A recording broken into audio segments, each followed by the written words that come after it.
नालंदा विरासत बचाओ नमन यात्रा के दूसरे चरण में नालंदा पहुंचे उपेंद्र कुशवाहा। राष्ट्रीय लोक जनता दल के अध्यक्ष सह पूर्व केंद्रीय मंत्री उपेंद्र कुशवाहा जदयू से इस्तीफा देने के बाद इन दिनों विरासत बचाओ नमन यात्रा पर निकले। इसी कड़ी में बुधवार को वह नीतीश कुमार के गृह जिला नालंदा पहुंचे। उपेंद्र कुशवाहा का काफिला पटना के रास्ते हिलसा प्रखंड के बियाबा गांव से होते हुए एकंदरसराय पहुंचा, जहां लाल सिंह त्यागी के स्मारक पर उन्होंने माल्यार्पण किया। इसके बाद एकंदरसराय के रास्ते बिहार शरीफ पहुंचे और किसान कॉलेज में पौधारोपण किया। बिहार शरीफ में जनसभा को संबोधित करते हुए उपेंद्र कुशवाहा ने कहा कि यह विरासत बचाओ नमन यात्रा है। हम इस विरासत की बात करने आए हैं, जिस विरासत को आगे ले चलने का दायित्व बिहार भर के लोगों ने 2005 में बड़ी कुर्बानी देकर बड़ा संघर्ष करके मुख्यमंत्री नीतीश कुमार को इस विरासत को आगे बढ़ाने का दायित्व सौंपा था। 2005 में नीतीश कुमार जी ने अपने हाथों में बिहार का दायित्व लिया। अपना अच्छा कार्य उन्होंने अपने कार्यकाल के दौरान किया कि बिहार याद रखेगा 2005 की पहली जिस स्थिति में बिहार चल रहा था प्रशासन से, खौफनाक स्थिति से बिहार को बाहर लाने में नीतीश जी ने बेहतर कार्य किया और वे इसमें कामयाब भी हुए। बिहार विकास के रास्ते पर भी आगे बढ़ा और चौतरफा विकास हुआ। अब ऐसी खबरें आ रही है कि नीतीश कुमार जी का राष्ट्रीय जनता दल के साथ जब से दिन की चर्चा में हम लोग भी परेशान बाद में नीतीश कुमार जी का फरमान आया। 2005 में नीतीश कुमार जी ने अपने हाथों में लिया बिहार को। इतना अच्छा काम उन्होंने अपने कार्यकाल के दौरान किया।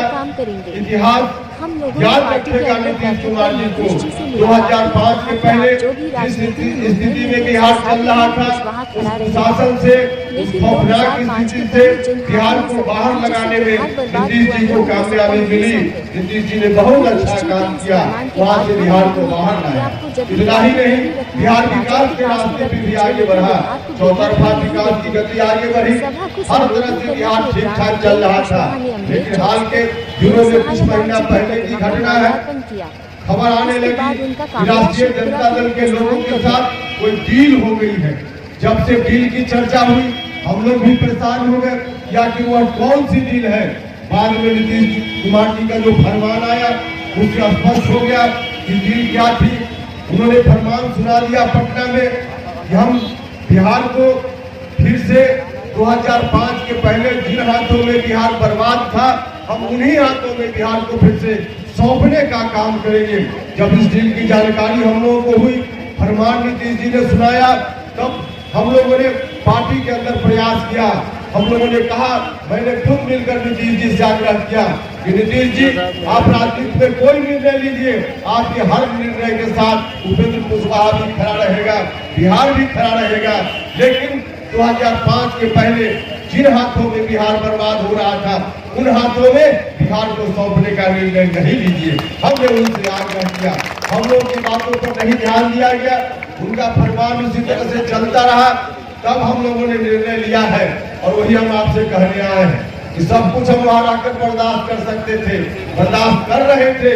जो संघर्ष हुआ था समता पार्टी के दौरान, उस संघर्ष में भी उपेंद्र कुशवाहा ने भी 10-12 साल अपनी जवानी का कुर्बान किया था। बिहार भर के हजारों लाखों नौजवानों ने कुर्बानी दी थी, तब जाकर बिहार में बदलाव हुआ था।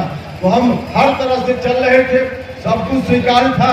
लेकिन यह जो फरमान नीतीश जी का हुआ, इस फरमान में हम लोगों ने कहा नीतीश जी से, अंत में हमने कहा कि अगर हम लोग की बातों को आप नहीं सुन रहे हैं, ठीक है, जनता दल यूनाइटेड तो बर्बाद हो ही रहा है, आपकी मर्जी, आपकी पार्टी है, इसको राष्ट्रीय जनता दल के हाथों आपने गिरवी रखने का फैसला कर लिया, रखिए, आप जानिए, लेकिन बिहार को गिरवी रखिएगा, इसको हम लोग नहीं मानेंगे, नहीं मानेंगे। और हम आप सब लोगों से यही आग्रह करने के लिए आए हैं, यही कहने के लिए आए हैं कि बचा लीजिए बिहार को।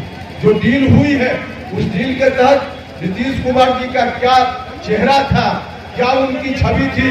लगातार उन्होंने कहा सत्ता में रहते हुए कि हम भ्रष्टाचार से कोई समझौता नहीं करने वाले, नहीं किया उन्होंने। अपने कार्यकाल के दौरान व्यक्तिगत रूप से नीतीश कुमार जी के ऊपर कोई भ्रष्टाचार का आरोप नहीं लगाया, इस बात का फर्क हम लोग को भी होता था।